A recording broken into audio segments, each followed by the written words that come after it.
So let your glory be heard until it covers the earth. Don't wanna wait for the rocks to shout. We got a reason to praise. This is the song of the saved. And no, we ain't gonna turn it down. Every day we got a reason. 'Cause church ain't only on the weekend.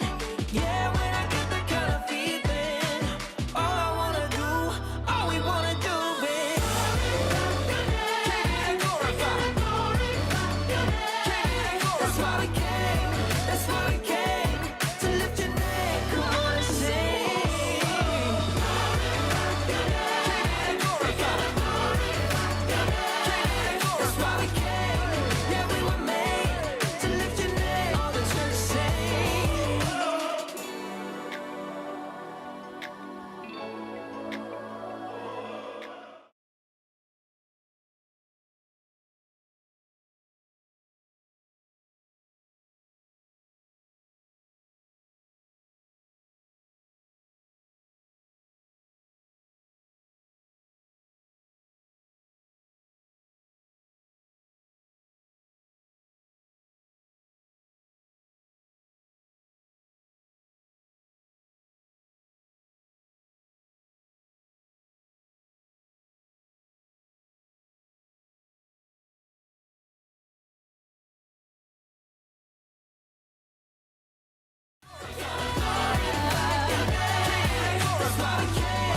Yeah, we were made to lift your name. All the church sing.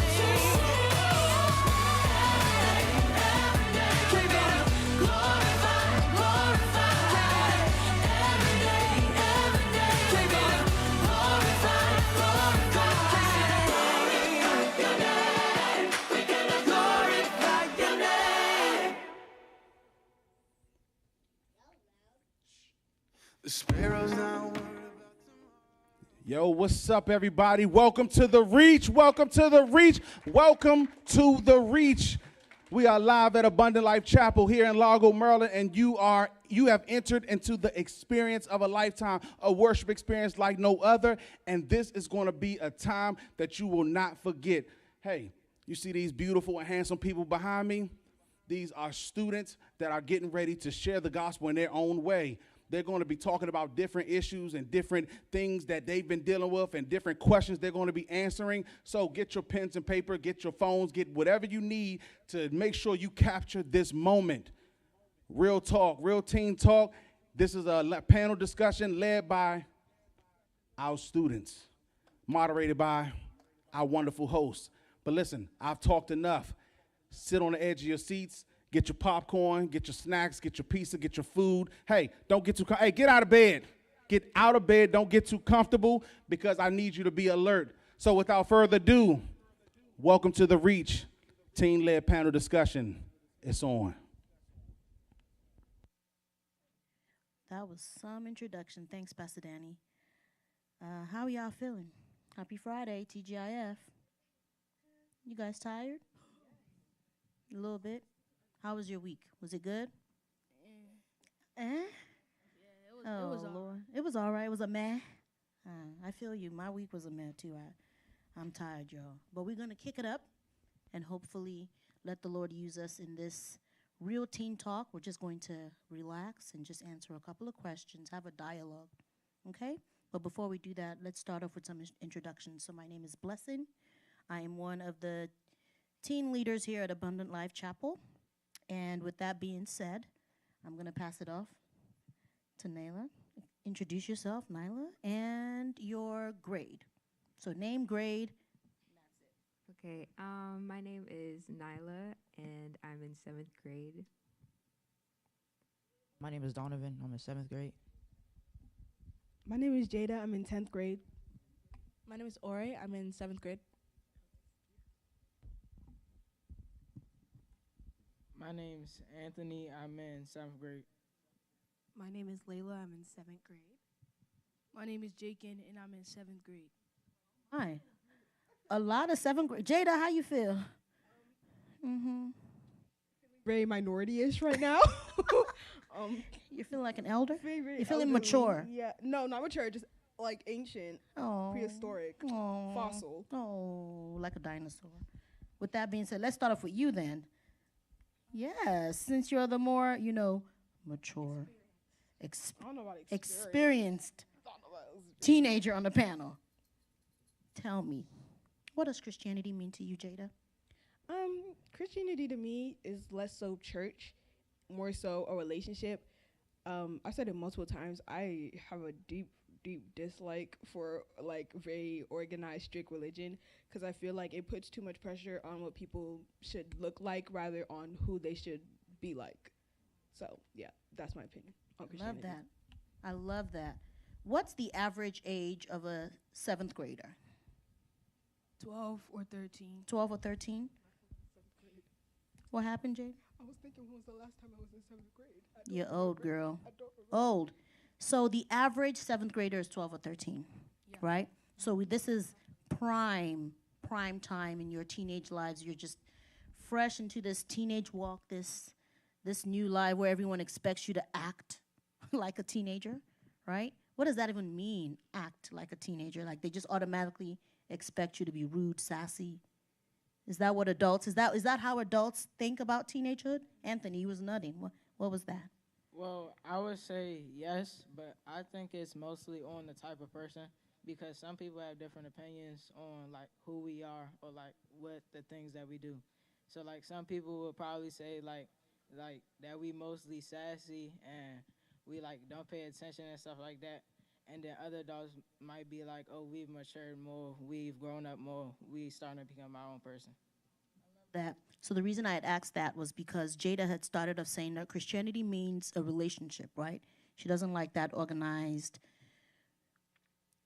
religion, right? And there's a relationship between that, right? So it's how adults perceive teenagers, right? All our parents are adults. They look at us a certain way. They want or expect a certain level of behavior. And that's kind of similar to Christianity, right? Once someone says, I'm a Christian, you automatically expect a certain type of vibe. They're boring. It's just, they're about to be judgy. Is that the vibe? Is that like essentially what that disconnect is between once you hear teenager, oh, rude and sassy, oh my goodness. Or once you hear Christianity, boring, dry, judgy. What do you think? I think it is sort of the same thing, like the same outlook that some people have for teenagers. It's like once you hit that preteen age or once you hit 13, you're going to be moody, you're going to be fighting with your parents. And when people hear like for me, my experience, when my friends heard that I'm Christian, they thought, okay, your parents are strict, you're not going to be able to do the things we do. You're probably like just all those kind of things. So I think it's definitely that prejudice that people show when you first meet someone.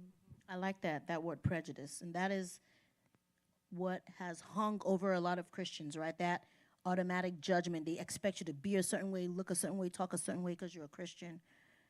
And I would imagine being in school that might just be a difficult walk, right? Just a difficult thing to come out and be like, I'm a Christian. Is that how you feel?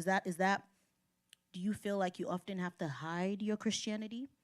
Or are you loud and proud? Or is it, if they find out, they find out, I'm not going to say anything?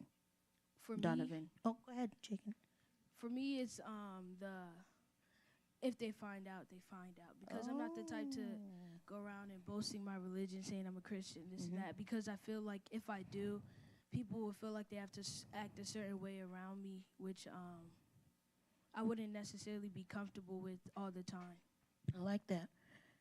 So you think people will act a certain way around you if you come out and say, or if you wear your Christianity, right, all out? Yeah.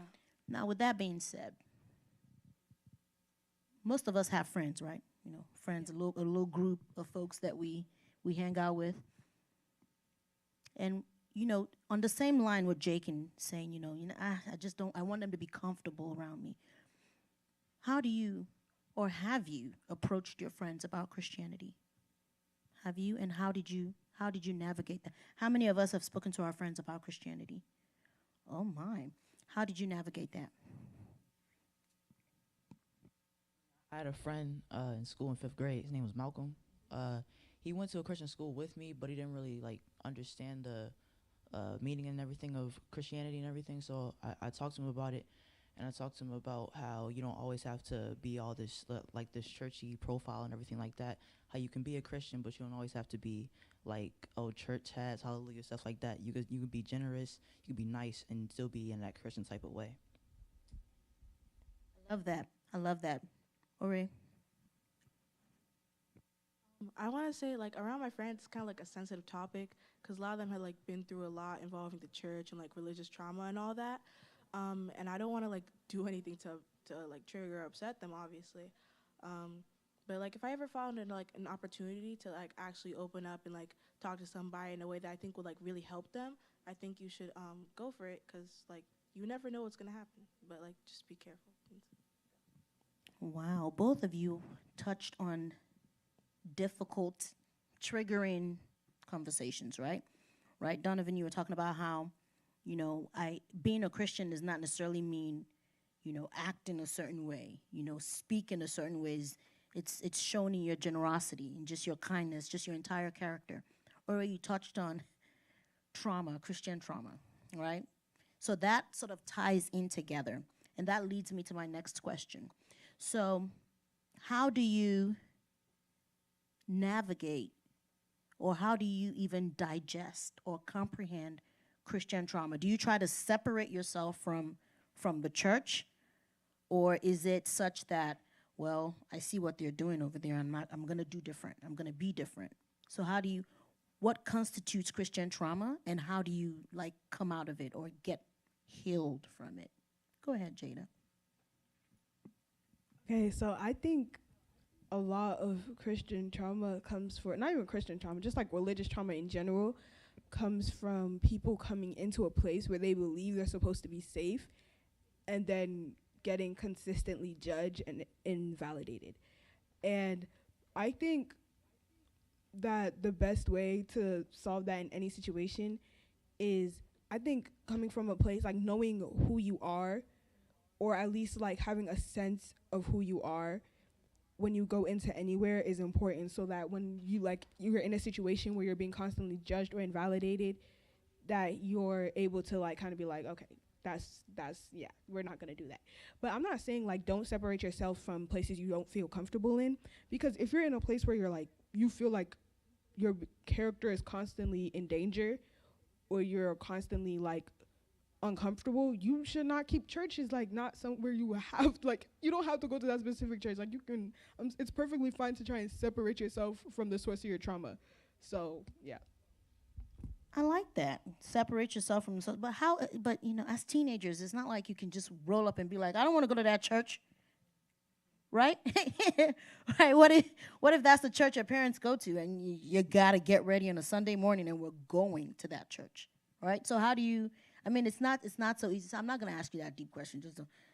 Let's tiptoe into some questions, right? But speaking on that trauma, I have a specific question. Do Christian teens feel obligated, right, to have standards of perfection, right? You don't even need to be in church to be perfect in church on a Sunday. You know, there's this level of perfection or a standard that your parents have because you're a Christian, or that you put on yourself because you're a Christian, or that society puts on you because you're a Christian. So is there like, do you feel like you can make a mistake as a believer? Like, is it, what you shaking your head? Donovan? I mean, personally, my parents, they've always shown like a sort of personality where like I can mess up and be able to talk to them about it. I don't always have to have like a certain amount of perfection, everything like that. So I just feel like it's okay to make mistakes. I try not to, because I don't like to make mistakes. I hate making mistakes, but kind of. But yeah, I feel like it's okay to make mistakes, and my parents welcome mistakes. So yeah.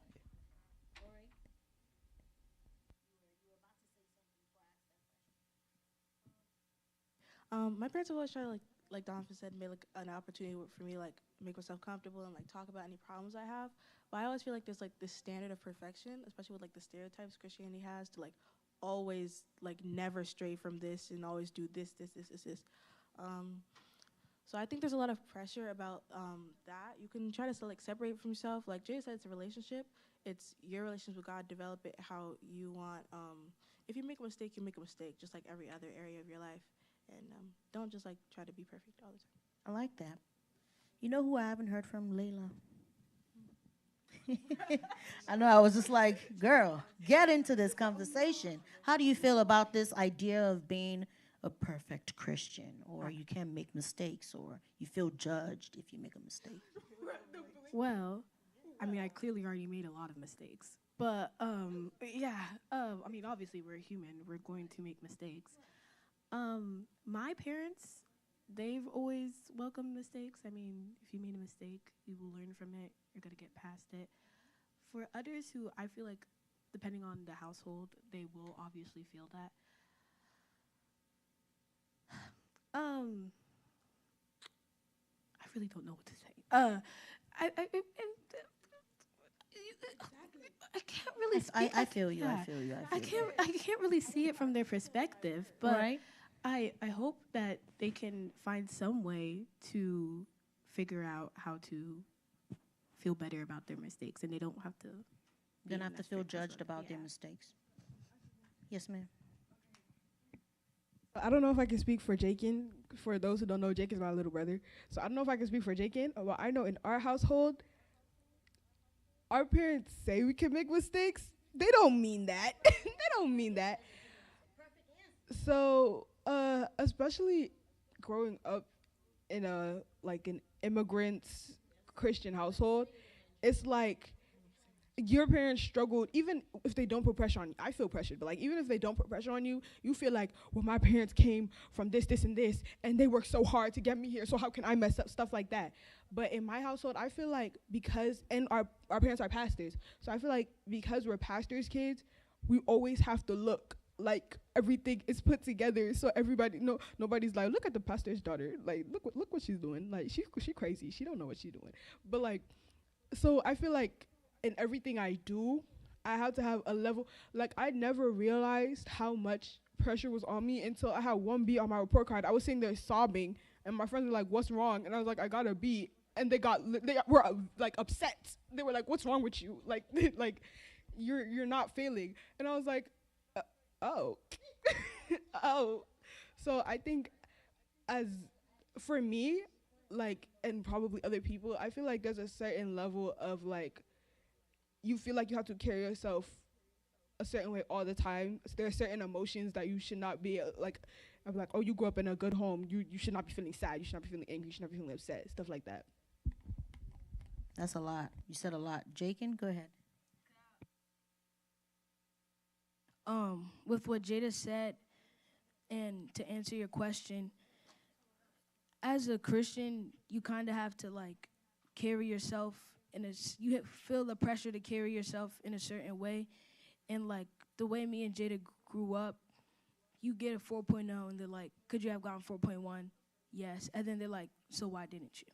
You're like, I got a 4.0. Can I get a congratulations for that? You're like, you could have got 4.1. So in whatever you do, like if you make a mistake, my parents, they're going to yell at us. They're going to be like, oh, people are looking at you. People see what you're doing. You're a representative of our family. People are going to look at you, and then they're going to be like, oh, that's Pastor Tim's kid. Oh, that's Pastor Toki's kid. So you have to carry yourself in a certain way. So growing up as a Christian, or just, I can't speak for everyone here, but for me and Jada, growing up, we felt the like pressure to carry ourselves in a certain way. The standard was really high, right? They set the bar really high, not just because of your Christianity, but also because of the fact that you guys felt like they're pastors, right? So we have to, the eyes are on us. People are watching. People are looking at what we're doing. I understand that. I think my parents weren't pastors, but I can imagine, being a teenager or growing up in a church where you feel like everyone knows who your parents are, and so the standard that you already put on yourself is already high. That's fair. Now that we're talking about on the topic of parents, right? On the topic of let's talk about. You guys opened up the door. I'm just walking right in, right? Let's talk about parents. Okay, let's not talk about parents. Let's Yeah. Okay, give her the mic. I want to hear what she has to say. All right. So let's talk about parents. Do you feel genuinely comfortable talking to your parents about everything? No. Everything. No. Oh, wow. Anthony said yes. When it when it comes to my parents, like they're very accepting, if I can say that. So like basically, like when I was around 10 years old, things were going on, and they was like, if you have anything you want to say it, and we can move on from that, or we can build off of what happened. So basically, when it comes to my parents, not in a disrespectful way, but I can treat them as like they're my siblings. So like I can come to them and tell them something has happened, and they'll genuinely like talk to me about it and see what I can improve on, things like that. Man, kudos to your parents. I love that. I think that I think that I don't think that was disrespectful in terms of, being able to not treat them like your siblings, but you are comfortable enough to talk to them like they were your siblings, right? Like you don't have to hide, or the anxiety is not so high because they've created that type of environment for you to be able to come with them with anything that's on your mind. But that's not the reality for others, right? So in cases where, and I pray that that relationship continues, throughout to your adult years, because that is a blessing to have. So kudos to your parents. But in cases where it's not that easy to communicate with your parents about everything, I feel like there's certain things you can talk to your parents about, but there's some things you feel like I cannot talk to my parents about. Let's talk about those things.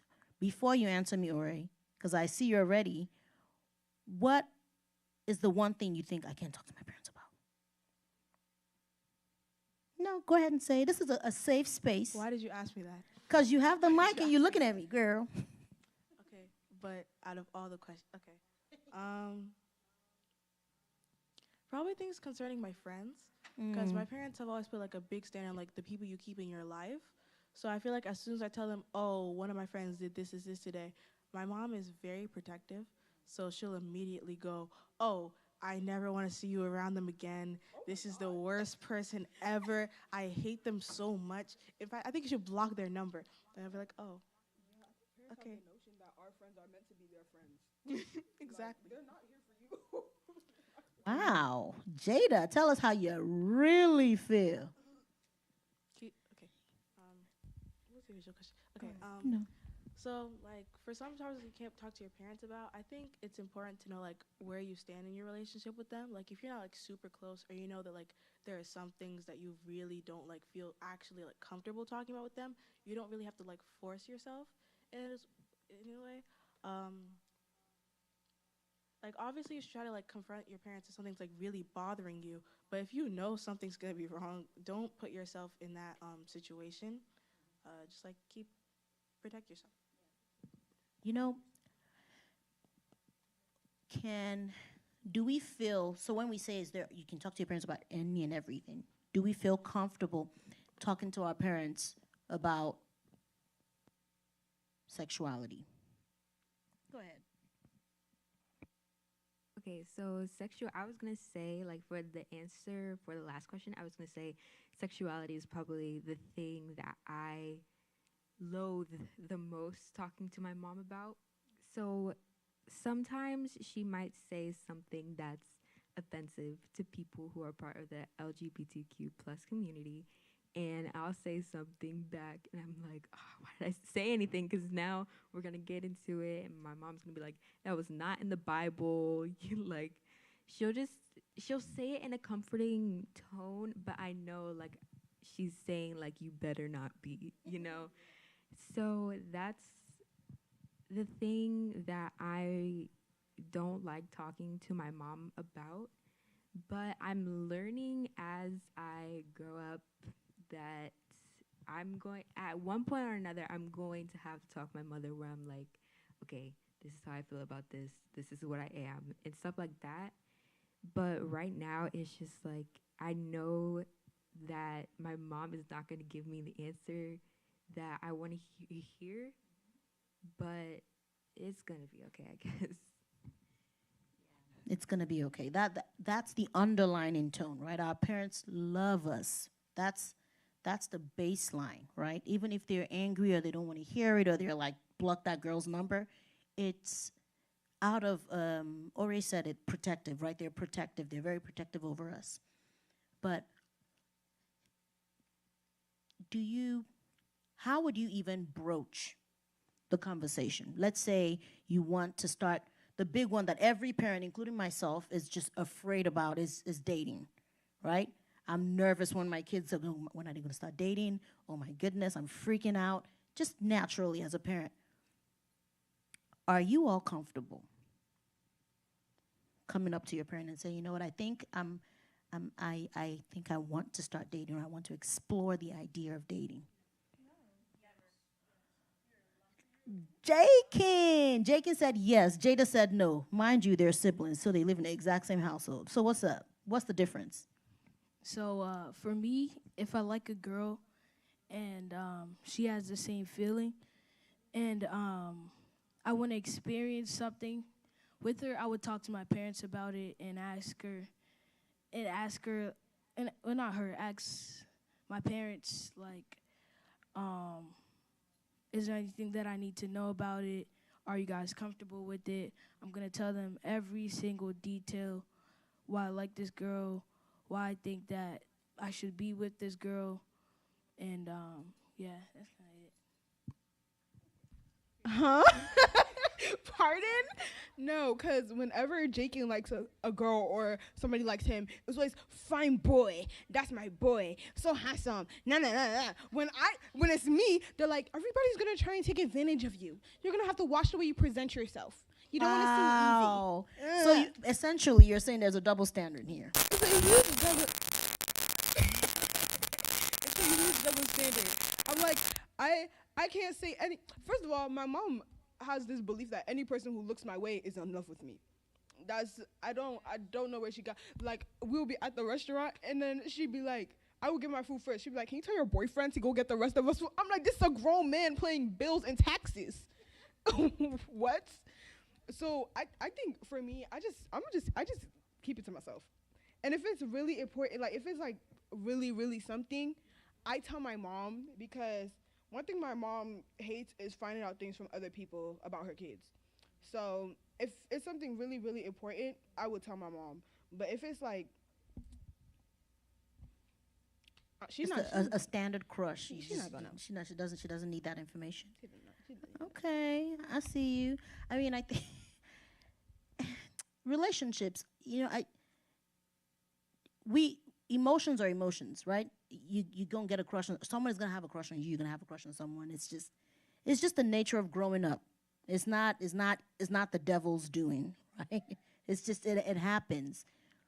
But I think as Christians, right, we're allowed to have to express our emotions, to feel those emotions. I think that where the Christianity fine line draws itself is in the way we choose to express those emotions, right?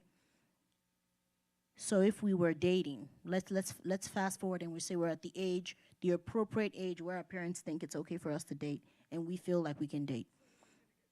No, wait a second, Jada. Hold up. Not 35. Let's say you're dating and we're still on the topic of sexuality, right?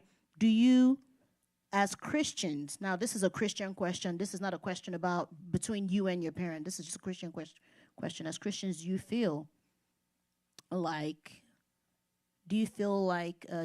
that it's okay for Christians to be sexually active?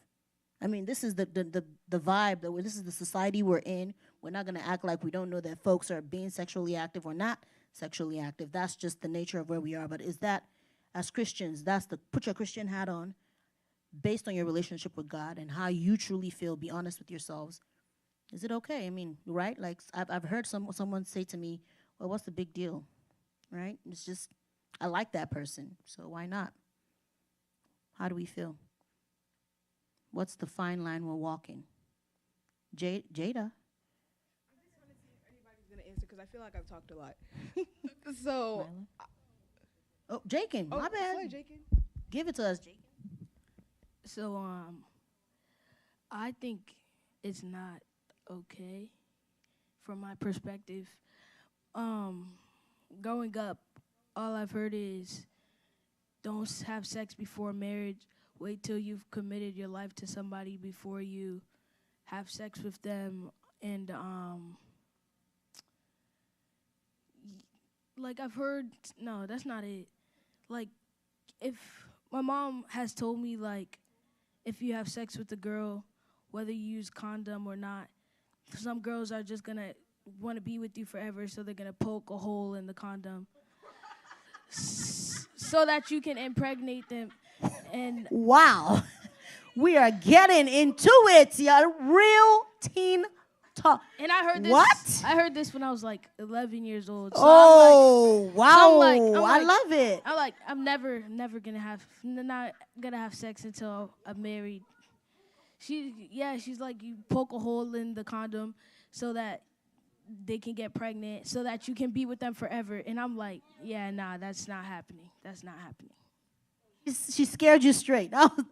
That was like an episode out of Scared Straight. She took you straight to jail and showed you what they're doing in there. And so that image, how old are you now, Jakin? I'm 12 and I'm gonna be 13. And she told you that when you were 10 going on 11? So years. He had that conversation years ago, and it's ingrained, right? I love it. Okay, so for a not so extreme type of no?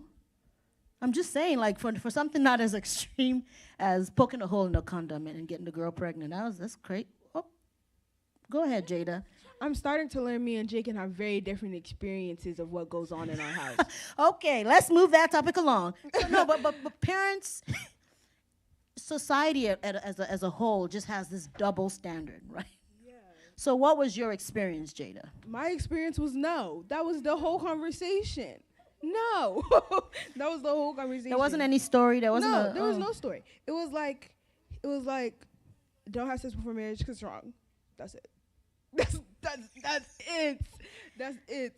And every time a boy. And how do you feel about that? Now that you're getting older, more mature, you're building your own relationship with God, does that resonate with you, or do you have like gray areas, or is it just very black and white? I have gray areas for other people, not for me. Like, I'm a firm believer in I'm going to mind my business. I'm going to mind my business unless that person is in some type of clear and present danger. So I personally, but I mean, I'm sex positive for you, not for me though. I'm sex positive for you, but not for me though. So like, I personally think like in biblical terms, no. So, but I feel like everybody walks the walk at their own pace. So I don't want to ever like look at somebody who's starting to walk a little later in their life, be like, you had sex before marriage, you kind of nasty. Like I don't ever put that pressure on somebody. So I always have to look at. I think everything for me is very situational. Whenever I form an opinion on something, it's very situational. So that's how I feel.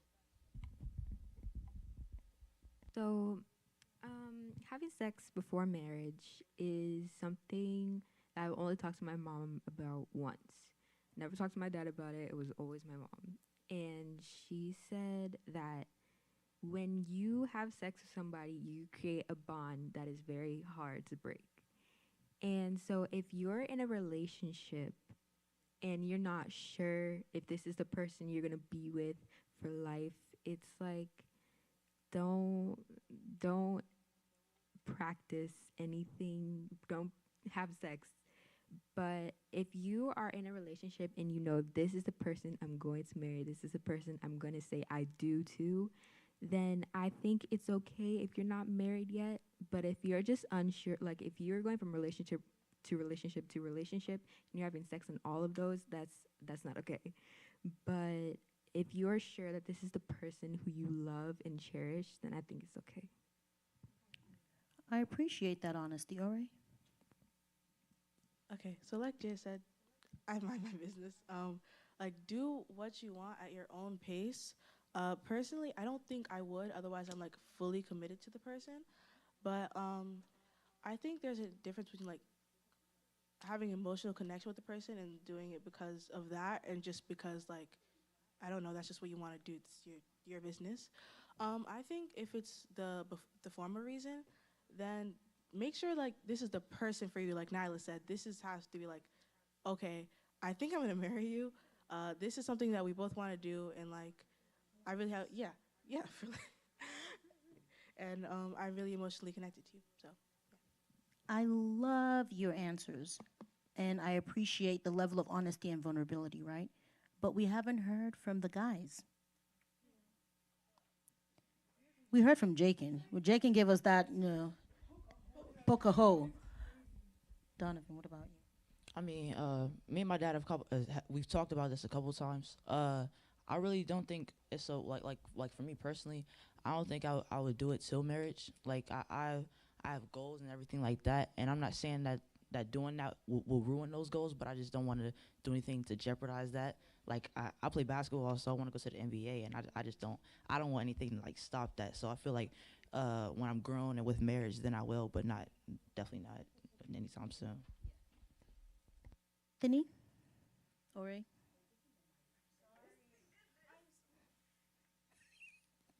For me and my father, we have also like had that conversation. I think it was when I was 10. But yeah, when it comes to stuff like that, like me and my father have been going over that time and time again. It's risky. It's risky. It's big risks and big penalties when it comes to things like that. So when it comes to like thinking about it, you have to really think hard before actually committing that, because you know it's going to be something that comes after that. So basically, for me, I would say that it's most important, well, most comfortable to have it after marriage, or like when you strongly, strongly believe that that's what you're gonna be with for like the rest of your life, stuff like that. Love it. I think that all of you have touched on really important, pivotal aspects of sexuality, being, knowing who you are, like Nyla had said, um, touching on the act of sex itself being a huge, um, it's a moment, right? It's not just a thing. You don't just do it randomly, right? It's you all. I'm hearing that you all want it to mean something, right? Donovan said he has goals. He doesn't want to like, even if, right? It's just for your own personal, not what your dad said, not what your mom said, but for your own personal reasons. You're like, I have my eye on the prize. I'm trying to get myself into the NBA. No distractions, right? And I appreciate that, and I think that along with what the ladies had said, Jada and Ori had said, in terms of just minding their business, and if someone else wants to be in a sexual relationship, it's their business, it's their prerogative, it's their life, right? But in our friends circle, let's not talk about us now like individuals, but amongst our friends, let's talk about a friend, hypothetically speaking, that is sexually active in a relationship that is committed, and then they break up. There's heartache, there's pain. It's natural, right? You feel hurt, you feel broke, you feel like your heart has been broken, right? Because this is someone that you're emotionally connected to, and you thought that both of you had this one thing and you shared this special moment, and then that breakup happens and that heartbreak sets in. How do you feel that, or how would you approach that friend? Mm, how would you help that friend process that pain, right? Because what's done is done. Now, how would you help them deal with it?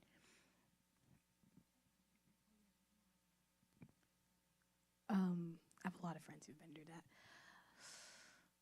I'm not good at helping people when when going through that. I usually just tell them not. I don't tell them to suck it up, but I kind of do give them like giving like brutally honest, I'm being brutally honest. Most of the times, I mean, like we're 12, 13. I mean, are you sure you're really going to? I think you're just being dramatic. That's in my opinion. And to the people, my friends, I think they're just being dramatic. Uh, they be crying on the phone, they're eating ice cream, like things like that. I'm like, it's especially because they haven't even like they weren't together for like years or something. They've been like together for like a week, and they're acting like this. So I mean, I get if you really like them and stuff, but I personally think at this age, you relax. All right, I appreciate that. Yeah, Jada. Well, I'm in high school, so like, let me stop. Okay, all righty. So I'm gonna be honest. I process a lot of my emotions logically, because it helps me compartmentalize.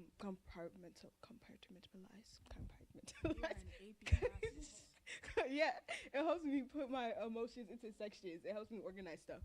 So when I look at anything, I'll try to think of it objectively. So when my friends come to, first of all, I wish my friend would like I wish she would, but like if she was ever in that situation, I'm talking about my best friend, by the way, but if she was ever in that situation, to me, it would be very hard for me to remove that objective aspect, which is, why would you put yourself in a situation to get hurt? Especially because I'm not going to put her business out there and say her name and stuff, but like, she's been through a situation where she got hurt with this person, and then she continuously involves herself with this person. And every time they do something, I'm like, I've been saying this since like 3 months ago. Like, what are you doing? So I think dealing with trying to help somebody in that situation, it all comes from, first of all, how they receive information.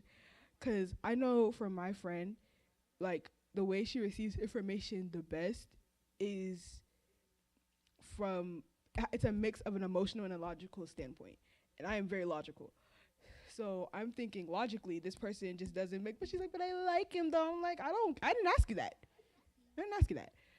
So I think it's all about how that person specifically processes information and coming to them from a place of, how can I not only help you feel better for this situation, but how can I help you move forward from this situation and then learn from the situation?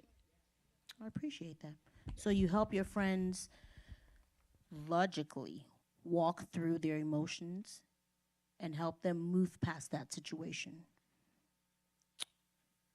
Or we're brutally honest, right? To help them get over that situation. I mean, because that's what she said. She said, I'm just like, suck it up. Know better, do better. I think that pain and emotions get processed differently by different people. And as long as we lead with love, with the way that we approach our friendships or help them navigate their pain and their pressure, that's sort of where the Christianity, interjects itself, right? You're leading them with love. You're not judging them in the moment, although you feel like you should have known better, you should have done better, but you come out of that. You don't stay in the judgment and just, alienate your friends. So I appreciate you guys being honest. We've talked a lot about just Christianity as a whole, being a teenager, navigating difficult conversations with your parents. So I think that we can pause here, take a quick break, woosah a little bit, and then dive into the next segment. Is that okay? Awesome. So we'll be back after a quick break.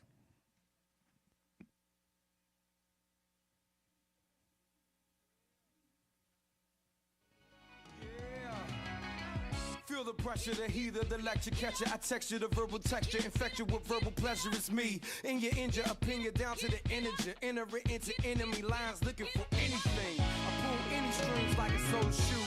That's yesterday's post, baby boy, old news. I'm new school and the foolish rulers who rule you. You the buffoon fooler with foolish rulers to do you, not me. In your fizzle, I've never fizzled, I sizzle hot. Watching while you sizzle, now that drizzle got within your spot. Yeah, I'm a represent, Christ our president, evident. Even if I'm stepping in your residence, intelligence rebel against the negligence, the appetence, the arrogance, the elegance, like ever since I had a pen. Adamantly adamant, fanatically emphatic when I get a theocratic visitation from the God I'm in. Christ side all day, figure like you ain't know. Spinning wheels, that's for the faith though. Though Though it's talent given, it can't be driven within a man who living buried within and never risen. Cause when the sun who risen, check up and see how you living. Your talents bring them Thanksgiving, period, do it.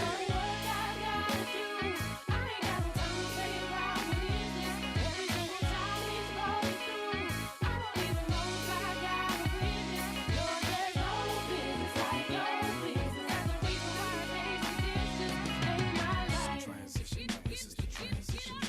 Listen, transition, now this is the transition, transition, transition, now this is the transition, man. Listen, transition, this is the transition. Now look here, I go again. Singing it too. No one behold is the soldier, the solar system beholder. Broke the motor, the older controllers, the mic holders. Left the odor, I ordered them out of order. Cause I ain't owe them or know them, they over the hill. Notice the skill here, golden like Jill Scott. My bars have a street, they gon' bring a rise like sweet. I took vacation out of Rio with Jamia. And no reason, season or either or. Blessed I could wake up and just see the shore. Close my eyes and meet the Lord. We'll walk into the ocean just to see some more. Hear me now, I grind like Starbucks. I ain't saying that I'm making Starbucks, but I am in y'all trucks. Please, I'm one that get up and act out. Cut that bull crap out, you go and have a black cow. Never seen a upfront brother ever back down. Christ got my back now, pack how. I ain't going nowhere, you back out.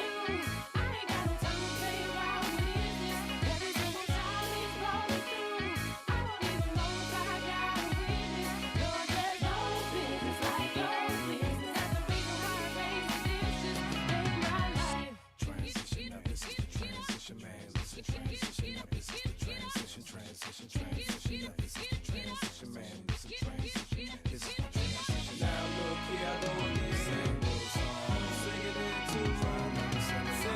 Sing a ling a ling. You drink a thing of yingling while grabbing on your dingling. That circus act like ringling. Brothers, I'm another type of gutter. When I bring the thing, I bring the thing. Y'all remember me like something Bing was sing. Crosby, y'all be smile like Bondi. I be doing me and just repeat it like Cosby.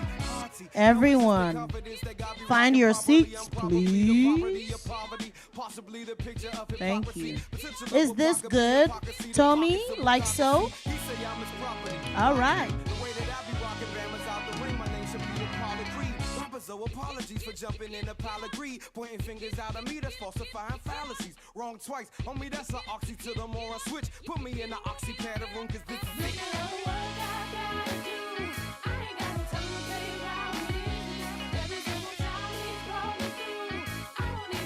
Guys, when you're speaking, please look into the camera. That camera.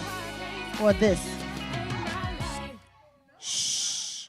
5, 4, 3, 2. And we're back. Welcome back, everyone. It's been an amazing first segment on Real Talk, Real Teen Talk. We've been brutally honest. I've heard some things that I will never forget. I appreciate the authenticity, the vulnerability, the throwing our parents underneath the bus. I'm here for all of it. All the way under the bus. I love it. Okay, this is what we want. This is what we need. This is what we expect. This level of honesty. Speaking of honesty, there's this platform that does not really give us honesty. I'm talking about social media, y'all. You know, we on social. I'm always scrolling through. My thumb hurts. I'm just constantly looking. But as an adult, even as an adult, it takes a while for some of us to wrap our minds around the fact that this stuff is fake, or it's photoshopped, or this stuff is not real. I can imagine being an adult dealing with that. I cannot even begin to imagine being a teenager and having to navigate social media. Thank God social media was not the huge phenomenon that it is now when I was growing up. I mean, we had the internet, but it was like, what, MySpace? I mean, don't laugh. Oh, shots. Yeah, it was Skype, MySpace. But, like, MySpace was insane. But IG, though, Snapchat, that's like MySpace on steroids, right? So how do we navigate social media, right? How do we think about social media and think about our Christianity. Ooh, even better still. The you that you are in church, is that the same you that you are on social media, on IG? Are you a completely different personality on IG? No, let's be honest. Go ahead. Who's the same person in church, at home, and on social media? And in school? Okay, done. Let's hear it. Let's hear it.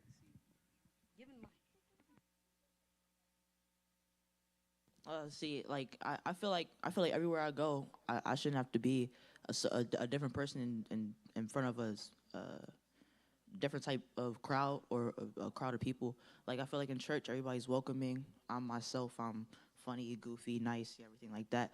And at home, my dad can tell you I'm crazy. I'm crazy at home. And in school, I'm really quiet in school. Like I don't really talk much, but with my friends and everything like they can tell you I'm very funny and everything like that. And yeah, I feel like I just carry myself everywhere I go the same way. Appreciate that. What about you? I feel like I definitely am a different person in different crowds, but I have to remind myself, like, if you wouldn't do this in front of your parents, don't do it here. Because what's going to happen, things are going to start, people talk. So it's going to get to your parents one way or another. So just make sure that you're being, not two-faced or anything. So I just have to remind myself, like, yeah, don't be fake. I don't think I'm different people I think in different crowds, parts of my personality shine the most. Like, for example, when I'm in school, and I'll never forget, somebody said this to me. I said, oh yeah, I gotta go to church because I promised I'd be there for a thing. They'd be like, why you keep coming to school that like you don't know Jesus then? I'm like, okay. Okay, you didn't have to say all that. I think just like different parts, like in school, I feel like I hope I'm funny everywhere, like, cause I hope I'm funny. But I would say in school, that's when it's really out there. That's when the real Jada comes out. Yeah, that's when it's really out there. And I think when I'm at church, I'm still funny, but like I'm preppy funny. Like I smile a lot. And one time my dad called me fake because I saw somebody in the mall that I knew from like a dance tryout, and they said happy birthday to me. I was like, oh my God, thank you so much. And I turned around and I went like this, and my dad was like, why are you being fake? And it's not that I'm not trying to be fake. It's just like a lot of my personality is I want people to feel like they can come to me. I want people to feel comfortable. But I don't have energy all the time. So it comes in little bursts. 1 month I will be like, and then the next minute I'm like, don't talk. So do you feel like you can be the you that you are in school? Are you that same you at home? For the most part, yes. Okay. A lot of us. Anthony, go ahead. When it comes to me at school, like I'll goof around with my friends, I'll play around a lot, but main point of focus, I'll still focus in school. Like, yeah, that's mandatory. But like, I play around a lot, stuff like that with my friends. But then once I get home, I'm the exact same person. Probably even more. Like, I get way more comfortable when I'm at home than when I'm at school, because I know that I can do different things at home, and then me and my parents will laugh about it. But then if I did the same thing at school, I'd get in trouble. I personally feel like I've actually, like, no matter where I am, I don't think I'm ever my true self. Like at school, I act a certain way, like I'm happy and everything, because I don't want people, like, if I change my mood, I don't want people coming to me like, what's wrong, and then pitying and everything, people start acting different. I don't like that. Then at home, I try to be the best way I can be to please my parents. And then at church, I love to be just that church girl, I try to be, No, talk to me about that church. What's a church girl? I'm just more not welcoming, but I guess I'm more like I'm here to praise the word, and I'm here to pray to the Lord. Wow. Not speaking in tongues. Not blasphemy, y'all. I can't. So do you feel that at home, in school, and on social media, like Jada said, that different parts of her personalities personality comes out. So if she's at school, she's a little bit more bubbly, happy-go-lucky. Sometimes she doesn't have the energy for it. Anthony gave me the opposite, right? At school is more, he a little bit more, you hold it back a little bit. But at home, the real you comes out. Because you can do anything, whatever, and your home is a safe space for you to explore and do all that stuff and not get in trouble like in school.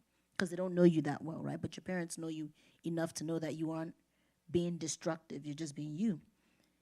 Oh, Ori has her hand up. What's up, Ori? I think different aspects of me are more comfortable in certain places. Like at home, I'm more comfortable like doing stuff that would get me bullied in school. Not like bully, but like your friends making fun of you, that kind of stuff. But like at school, I feel like I can actually talk about things that are bothering me or just like things that I couldn't say at home without my parents going, "What did you just say?" Um, I think I'm two very like not necessarily like all the way different, but very different people at home and school. Um, but there's always like this little sense in the back of my mind, like, oh, what if your parents find out about this? You sure you want to say that? Yeah, so, I just always have to be like, make sure that I like keep track of who I am. I Yeah. guess. Keep track of who you are. So you said a buzzword, right? Bully. There's a lot of social media bullying that happens. There's a lot of bullying that happens in school. There's a lot of bullying that happens in different areas, right? Different places. How do you navigate? If you've ever been bullied, how did you navigate that situation, Donovan?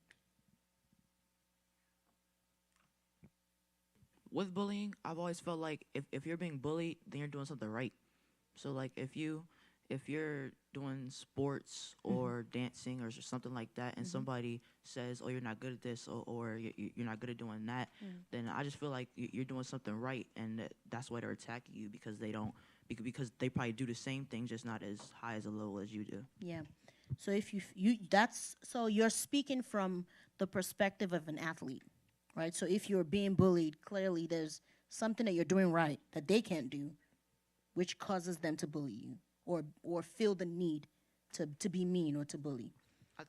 I think that's how trash talkers develop. Like how Yes. I think that's how on the court everybody talks a bunch of trash, talks about your personal life and everything like that.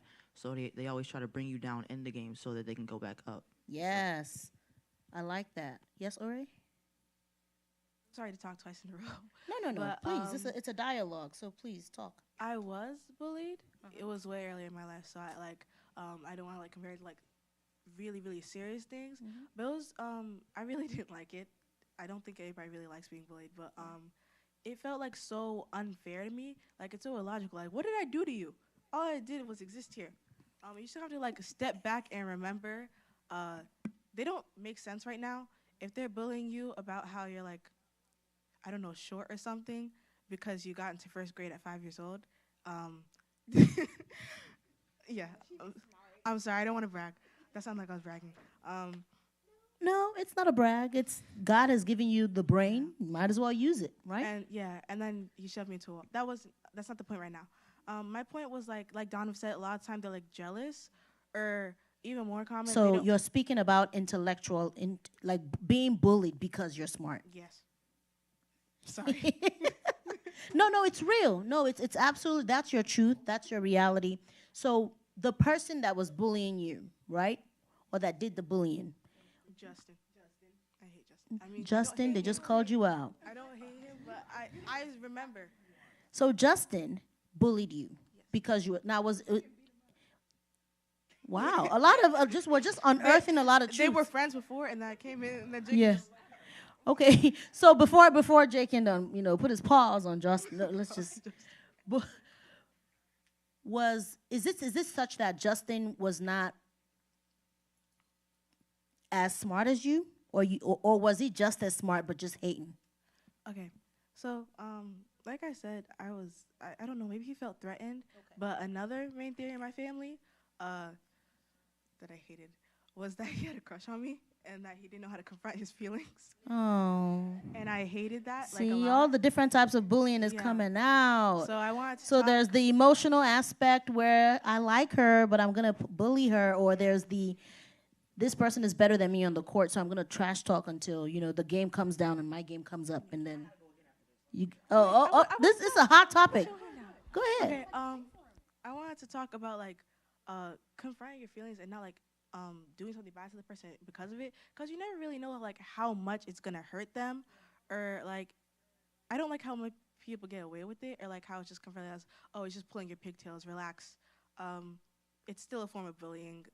Don't do that to people. Don't teach your kids to be like that. No, you said you don't like that. You liked. Have you ever confronted a bully in the act, like while they're bullying someone else? Have you ever stepped up and stepped into that situation? No, I've never had to. Oh, you've never had to. Have you ever seen? So you've never witnessed someone getting bullied. You've only always heard about it. Oh, Layla, go ahead. No, I was the first. Oh. Oh, you want? No. I was saying I was the person. I was the observer. Oh. Continue. Talk. Yeah, Layla. Jada. I think for me, I think a lot of kids, they're probably thinking, oh, I would never witness bullying, or I'm never bullying somebody.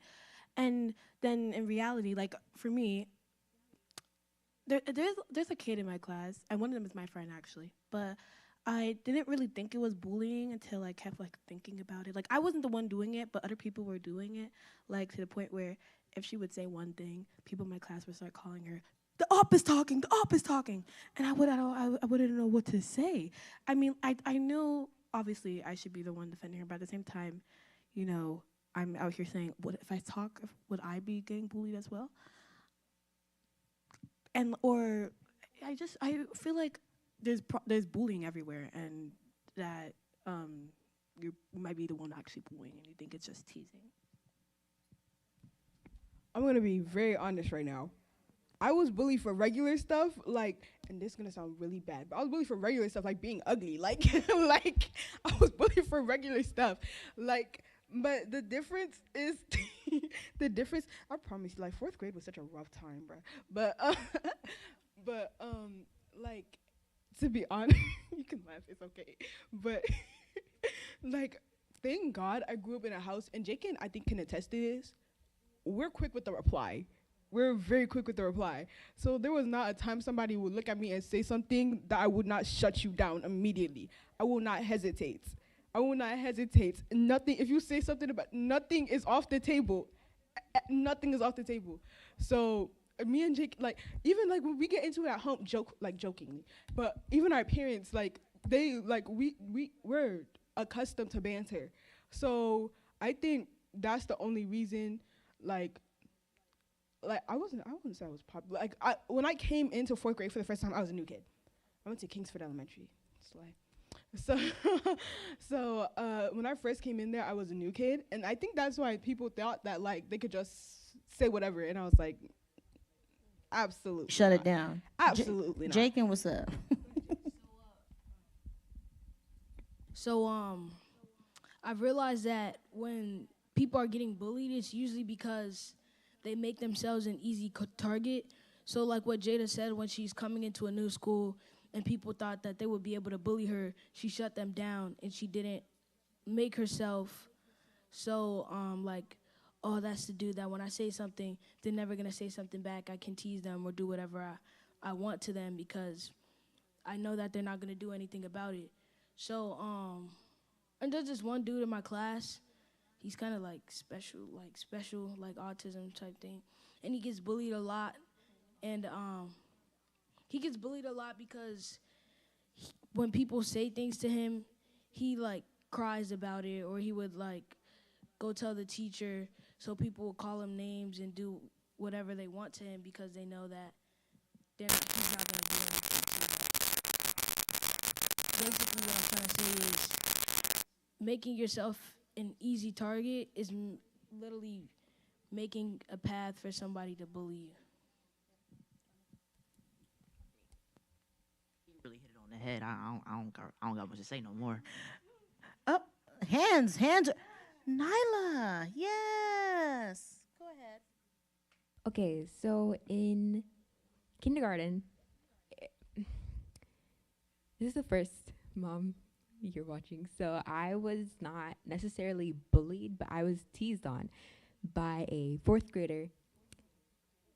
And so little me, I didn't really understand what it was. So I was just, minding my business, like, okay, I'm still gonna be myself. And as I grew up, I realized, like, I really got bullied. And so I'm like, that's exactly how you should go about it. Just keep being yourself, because eventually it will go away. Like, it wasn't for the whole kindergarten year. And thankfully I switched schools in first grade, so I didn't have to deal with him anymore. So it was really cool. But just keep being yourself, because it will get better. Always talk to someone. There's always gonna be someone who's willing to listen. So I like that. I appreciate you all. So I would just highlight some of the things you all said. So one is not making yourself an easy target, right? So, and then, and a way to do that is by standing up for yourself, right? So Jada was able to just stand up for herself. She shut that down. They didn't feel like they could just continue to pick on her because she was new. Girl, Jada, yes, ma'am. Yeah. Yes. I agree with parts of Jaken's statement, but another part of that statement just sounded a tad bit like victim blaming, just a tad bit.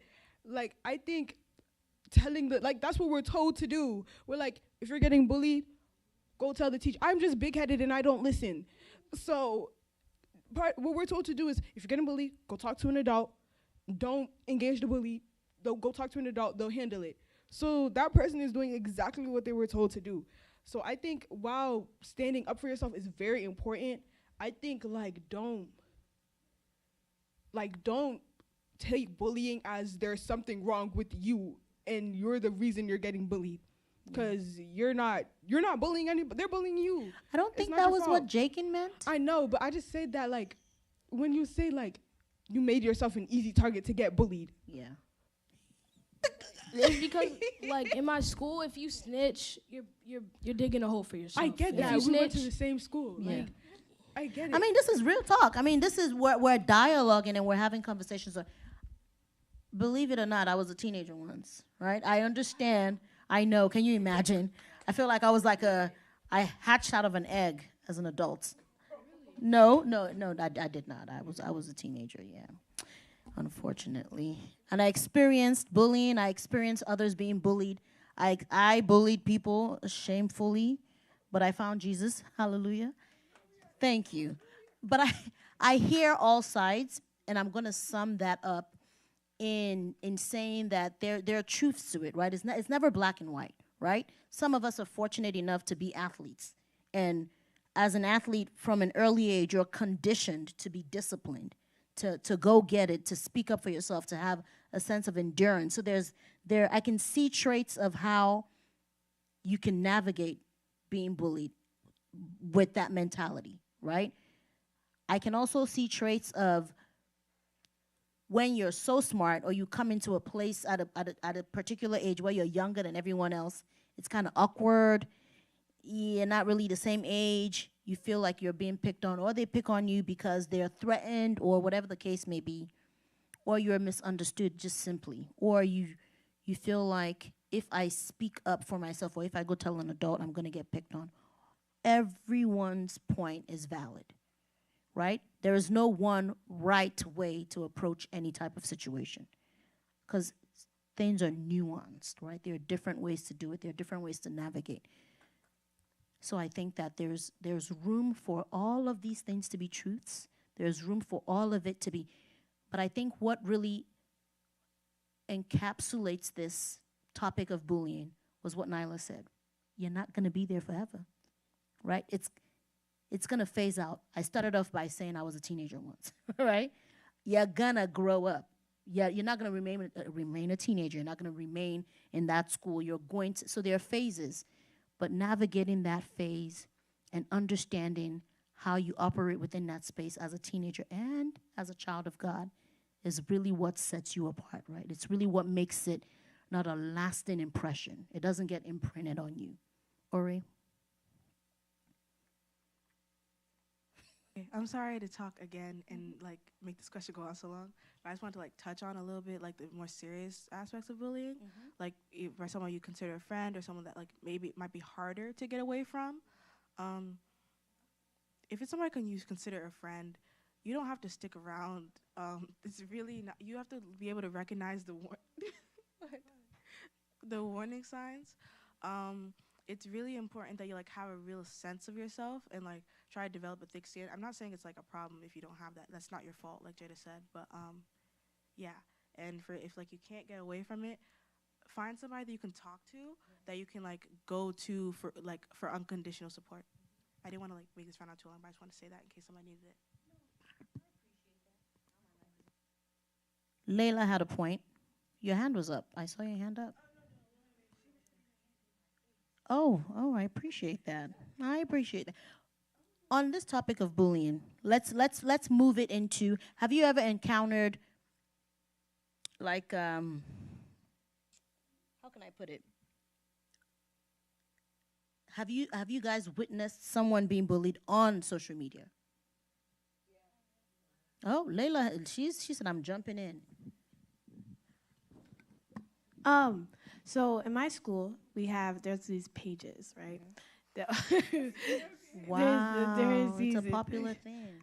There's like the eating page. There's like we have a jealousy page or something like that. Yeah, we have the confessions page. So on these confession pages, my friend was actually posted like multiple times, and they were making comments about her weight, making comments about her face. They were telling her that if they ever see her, they're gonna jump her or things like that. And I remember she was super scared. She was like getting all of us to like walk with her in the hallways because she was wondering like why the hell? I mean, heck, do people? Why the real teen talk, y'all? No, please. I want you to talk to me like you were just. We're comfortable. Let it rip. Why the heck? All right, let's bring it in. Go ahead, Layla. Why the heck would like people hate me when I did nothing to them? And I remember like we tried confronting the page, like telling us to reveal whoever it is, and like because they were setting death threats too, like things like that. And we were, man, she's just 12. And people already hate her for doing nothing. She's such a sweet person. So tell me about. So this Pages thing, is it something that is? It's an app. It's like a social no, it's media. like So. Oh, it's an Instagram page. Yeah. And 12-year-olds are getting threatened to be jumped on. Yes. Apparently, Wow. she looked at them in a rude way or something like that. So being jumped by other 12-year-olds or. Oh, I mean, my school, they all talk, to be honest. They don't fight. Go ahead, Jakin. What's up? So in my school, there's something similar. We have the different pages where you anonymously talk, like you roast somebody or you're confessing to somebody, whatever it is. So and like people have really it has really taken a toll on people seeing the nasty comments about them, about how they look, about how they talk, about like how they dress. It's just a really sad thing, and it happens a lot. How do you in my navigate it school. though? Do you just ignore those pages? Do you not? You don't go on those Instagram pages? Like, how do you shield yourself from these types of things? I'm not often on those pages, and people don't really talk about me on those pages. But I do, like, people send me like screenshots of things that people are saying on the page, and I often like comfort the person. Often comfort the person that's getting talked about on the page, and like try to help them get through and help them Not feel so hurt about it. Yeah, help them like not be so heartbroken about what somebody is saying. That's nice. Anthony.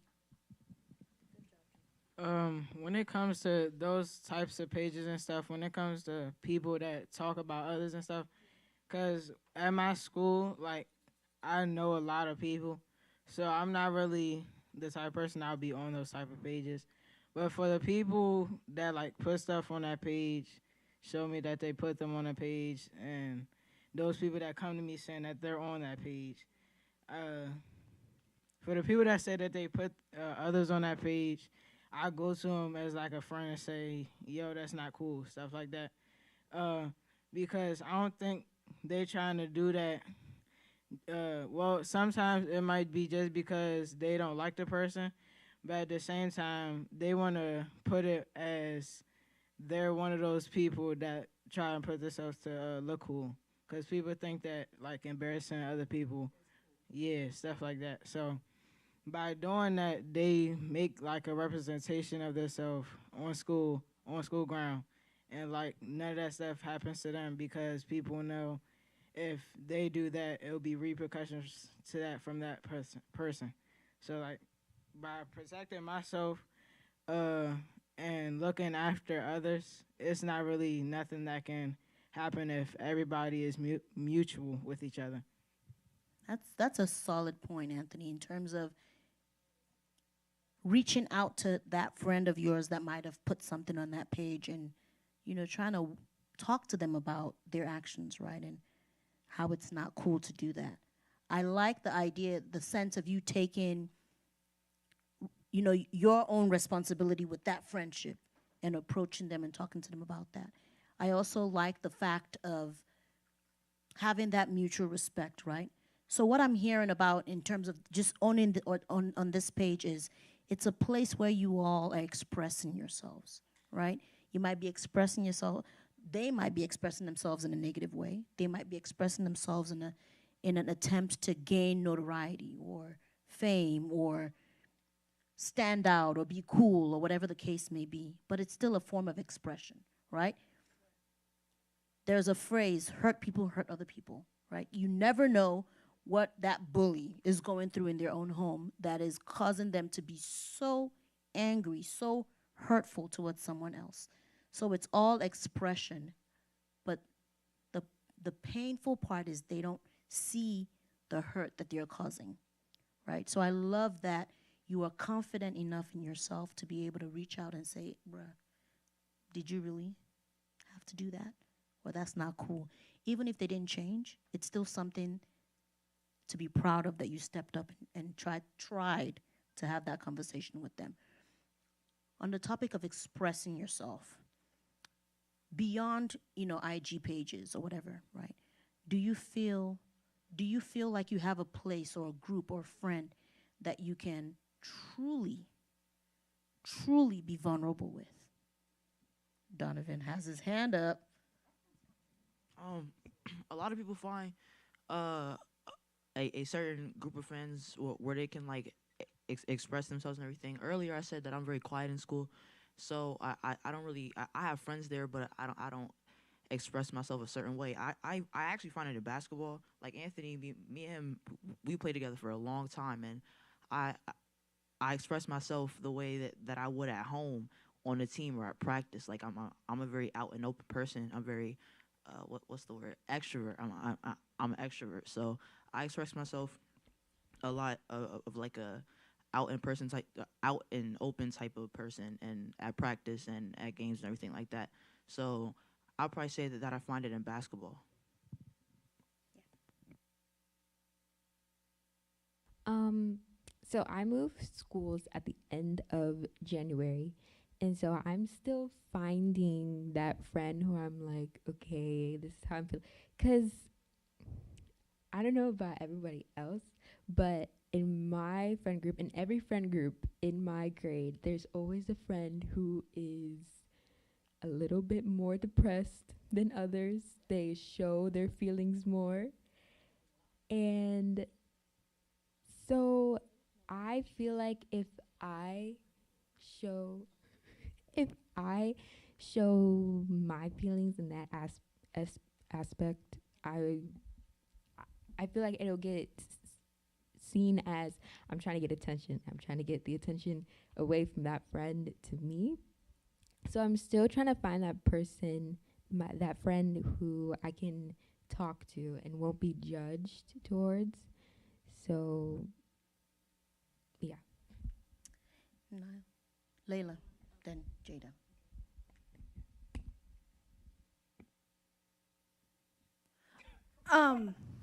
I think in my position, I've never made a friend where I think I can tell them. My mom describes me as a person who holds things in. Even now, even though she's my cousin, I still don't tell her things. I think I make a group of friends just so it looks like I'm having fun or I'm in a great position. I don't think I make friends to actually like talk to them about stuff. I think I just make friends on how I'm like to see how I'm viewed as like a perfect, not perfect, but a person who's happy in this situation. So do I think like my intention every time I make a friend is not I want to create such a great bond with them.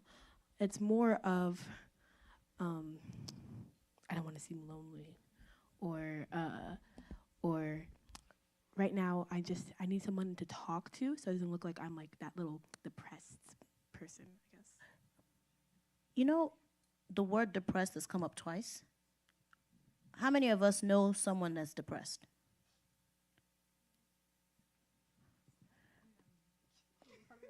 How many of us know someone that has expressed loneliness?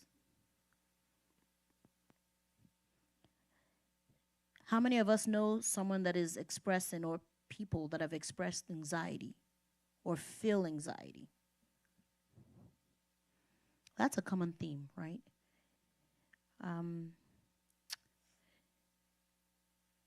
Depression, anxiety, loneliness. Nyla said she doesn't, in every group, there's like that one person that is like the most emotional person that's always going through it all the time. Brings the whole vibe down. Wow. I mean, so in cases like that, how do you navigate? Donovan, you just like, give it to me. I'm sorry. Yeah, go ahead. I've had a friend like that before, and I'm a very energetic person usually, unless it's like 3 o'clock in the morning. I'm tired, but usually with my friends, I try to bring my energy or my joyful energy to them so that I can bring it up with me instead of trying to like talk down on them like you're bringing the mood down or you're messing stuff up. I want to uplift them and edify them instead of like talking down on them and stuff like that.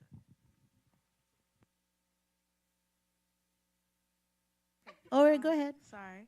I just wanted to say, I think a big thing is like being there for them, like unconditionally, even if you don't really know how to comfort people. Because I'm not gonna lie, I'm not the best at comforting people. Just the fact that you can like be there, help them, maybe get somebody who can help them, encourage them to like get what they need, probably means a lot, like a lot more than you think it would.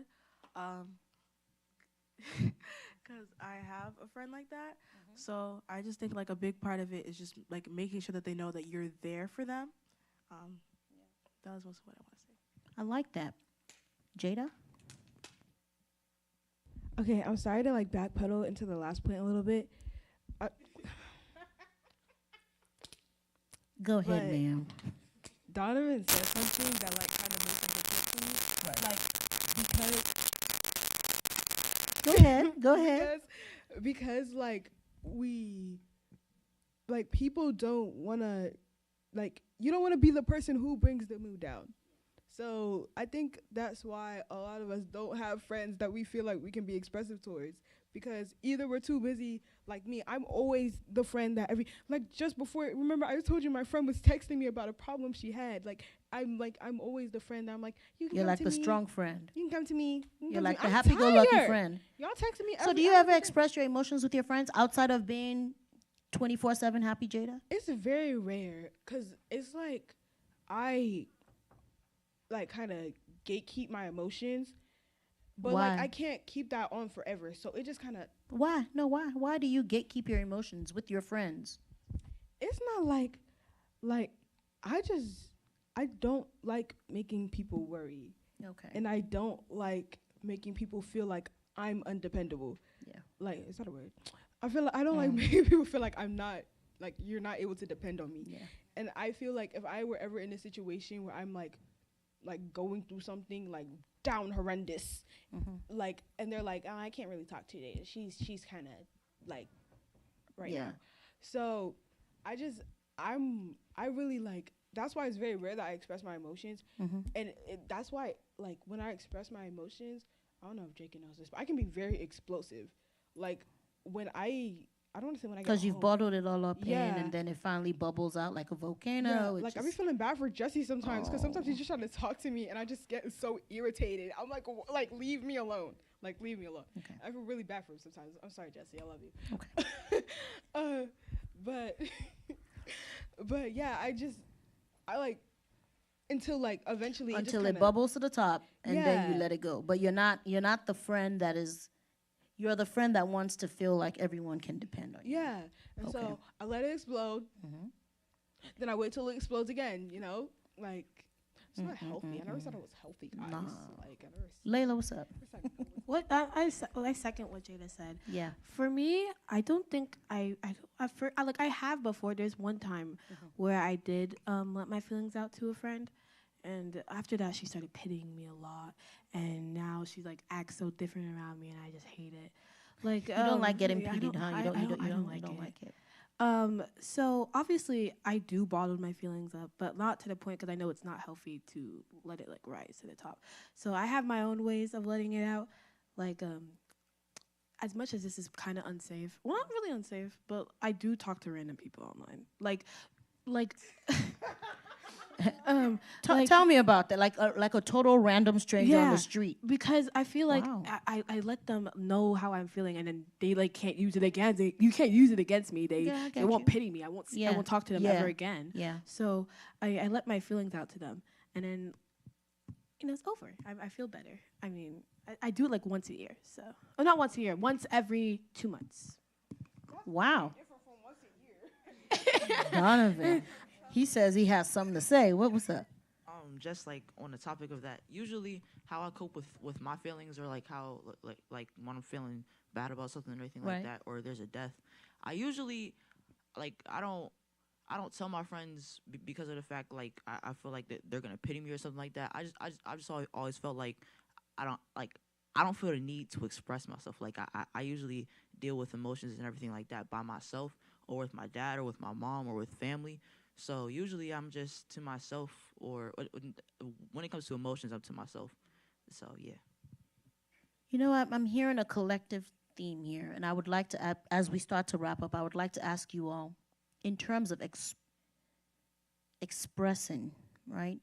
How do you all feel that teen ministry, the church itself, how do you all feel like teen ministry can improve or help you all be able to express yourself, like truly express yourself with your youth leaders? What's up? Ore? For the last question? Okay, sure. Wait, give me 1 second. I think a lot of it was like a pressure to like not be a burden, just be like perfect all the time. Because even when I think, oh, maybe I can't just be vulnerable with this person, it's like, okay, it's time to start joking now. Do not let yourself be taken seriously. Do not worry this person. How dare you? You're a terrible person for that. So, yeah, that's all I really want to say for that. And for this question, I guess I like how like the lessons are like usually really interactive. It lets me feel like I'm being like heard and that I can talk in a way. It's like discussion. I never really liked like the long lecture, God loves you and you're gonna go through this and then you get this. I always like the like more where I can like discuss with them better. So that's cool. I think I like it because it's a platform where I can say almost any. Let me not say anything, but almost anything, and like you guys don't have to talk back. You're just there to listen. So, and sometimes if I need, it's like it is like group therapy, and it's like I can talk in a place where I don't have to fear like, oh, I'm bringing the mood down. The mood is already down. We're already on the floor, so I can just say whatever. So, so I feel like it's a place where I can speak freely almost, and I'm not worried about how everybody else is going to feel when I talk. Okay, so I think I like it because you know that someone, like all of you, have something that you relate to. Like you all, we relate in a way, so it's like you know what I'm going through, so I can talk to you about this and expect the feedback that I actually need, you know? So like if I were to talk to my unreligious friend about how I'm feeling in my place of Christianity, like how I feel in my relationship with God, and they wouldn't understand it, it's like how, how am I a better person? Like how do I know more from what I just did when you don't know what I'm talking about? But when you're with people your age, going through the same stuff that you're going through, and it's like it, it just you just get better advice, I think. So that's something I like. Can you ask the question again? I'm sorry. No, it's all good. How can teen ministry be better for you, for teenagers in general? Or what are we doing right and what should we do more of? I actually went on a retreat not too long ago with Pastor Danny. We were in the same cabin and everything, and I feel like what he did mostly that like made me more open and honest with him was like when he talked to us like we were friends instead of like a place of like leadership, and like I'm talking to you. It was like a conversation more. So I feel like I could be more open and out and expressive with him because he like gave off that vibe like it's just a conversation, no holds barred, stuff like that.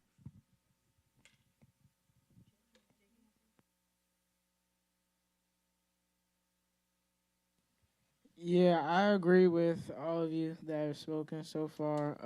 I believe that I can really connect to the people that have really been through the same stuff that I've been through, and the people that are going through the same stuff that I've been through. And being able to connect with those other people is showing and telling me like how how important it is to stay with God, and like how close it is to stay with God.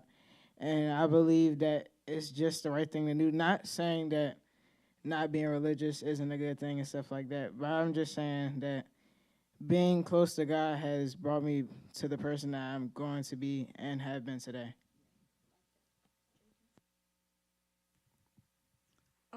I'm not trying to say the same thing over and over again, but it is a really good thing that to be around people, Christians that are your age, going through the same things as you, and what you guys do as our teen leaders. I find it really helpful that like I don't know how, but like the things that you guys preach and the things that you guys say to us are like so relatable. Like when you guys talk to us, I'm just like, how did you know that? Like who told you? Who told you that? Like they're always so relatable, and I'm just like, wow, that really helped. That really helped. You know, a theme that I've heard as we wrap up. I think you guys have done a phenomenal job being honest, being vulnerable. Um, there's a scripture in the Bible that says that there is one who sticks closer than a brother, right? Because a theme that has cut across everything we've spoken about today is feeling like you can't be all the way vulnerable with everyone, or trying to find a place where you fit in, or trying to make sure that your walk with God is on point. You know, trying to navigate this thing called life, this thing called being a teenager, and not feeling like you're walking alone, right? Something that is important to you all is being able to communicate with teen members or teen leaders that are not talking down at you from a leadership perspective, but can relate to you, that is relatable. And everything that everyone has said can be found in one person, right? And I don't mean to be overly spiritual, but that's just the fact of the matter. Jesus is that one person that is not going to judge you. No matter what it is that you say or how you choose to say it. There is no, one of my favorite scriptures is in Romans 8. It says, there is therefore now no condemnation in Christ Jesus. It doesn't give you a caveat. It doesn't say if you're a girl, then this. If you're a boy, then that. If you're holy or if you're a Christian, there is therefore now no condemnation. So everything that you're feeling, the types of situations that you go through, one person you can talk to. You can literally, you know, Layla, I used to be like you. I could find a total stranger and just blah, blah, blah, blah, just tell them how I feel because I know that I'm not going to see that person again. And therefore, I don't care what they think about me, right? But you can do that with God. And trust that you're not going to get judged. You can do it through journaling. You can do it through just having voice notes on your phone. You can do it through prayer. But that's the one thing that can cut across. And the next time you feel like I don't want to be that friend that's a Debbie Downer and tell them all my emotions and they're going to think I'm depressed, they're going to feel sorry for me, just take that to God. And you don't need to start off with, oh, Holy Father, how great you. No. You literally can just start talking to God right here, right now. And he has your back. Period. So I want you all to be confident in knowing that as you navigate life, as you go through it, as you make mistakes, it happens. It's okay. It's okay. And God's got your back, right? And there's that one friend, Jesus, who does not want to judge you. He just wants to know you. He wants to have a relationship with you, regardless. Regardless of what you've done, how you feel, what you said the other day, it's irrelevant, right? God's got your back. And I want you all to know that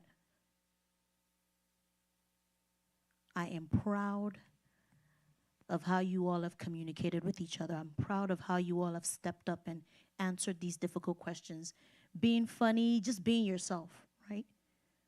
And it's okay. It's okay not to have all the answers. It's okay not to have all the right things to say because, again, you're growing. And this is not how it's always going to be forever. You're going to evolve. You're going to change. And I look forward to the day that I get to see you in the NBA, right? The draft. And you still have the same spark that you have for God, right? Because someone needs your light.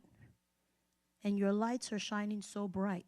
You don't have to compare your answers or how your light is shining, Anthony. You don't have to compare yours to Jakin. Jakin, you don't have to compare yours to Layla. It's everyone has space to be that one unique teenager, to be that one unique individual.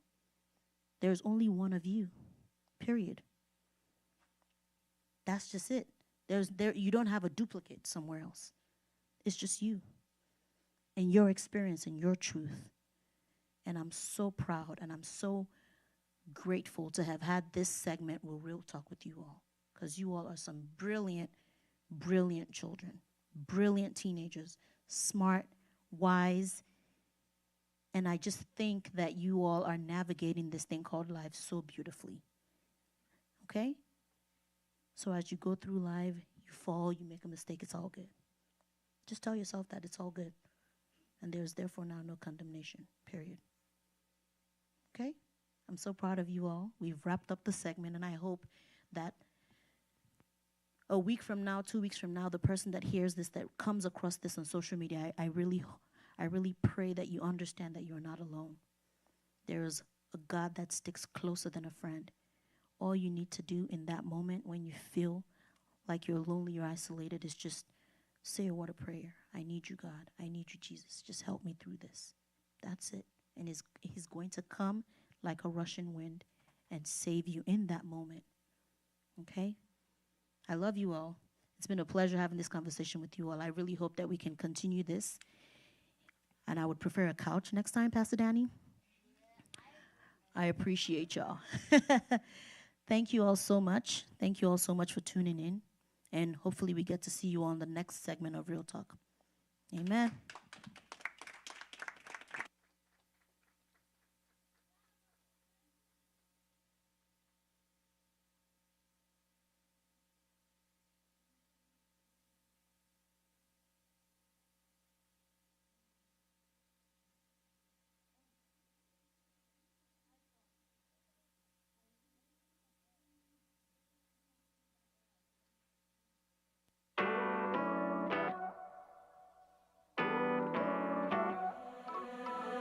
You gave a heavenly breath and now it's air in our chest. That's why we're singing it back to you. For every battle you've won, for everything that you've done, and everything that you're gonna do. Seen too much to ever doubt it. Feels so good I wanna shout it. Yeah, when I really think about it, all I wanna do is glorify your name. We gonna glorify your name. That's why we came to lift your name. Come on and sing. Glorify your name. We gonna glorify your name. That's why we came. Yeah, we were made to lift your name. All the church sing. So let your glory be heard until it covers the earth.